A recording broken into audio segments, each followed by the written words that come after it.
সামনে পুজো, তাই বাইরে বেশি টাকা খরচা না করে বাড়িতেই কম খরচে বানিয়ে নিন ইলিশ পোলাও।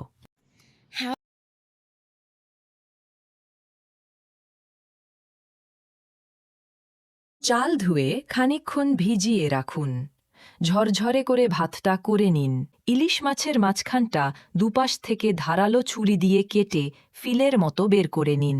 চৌকো টুকরো করে কেটে নুন, লেবুর রস, আদাবাটা দিয়ে মাখিয়ে 1 ঘন্টা রাখুন। কড়াতে তেল ও খানিকটা ঘি দিয়ে তেজপাতা, শুকনো লঙ্কা, গরম মশলা ফোড়ন দিয়ে মাছগুলো সাবধানে ছাড়ুন। হালকাভাবে উল্টে দিয়ে নামিয়ে নিন। এবার ছোট একটা ডেকচিতে বেশ করে ঘি মাখিয়ে নিয়ে এই মাছের টুকরোগুলো রাখুন। ওপরে খানিকটা করে ভাত, একটু নুন, জায়ফল গুঁড়ো ও গলানো ঘি ছড়িয়ে দিন। ছোট 1 বাটি ভাত হলুদ রং করে নিয়ে মাঝে মাঝে ছড়িয়ে দিন। আবার মশলা, মাছ, ভাত, জায়ফল, ঘি ইত্যাদি তার ওপর দিন।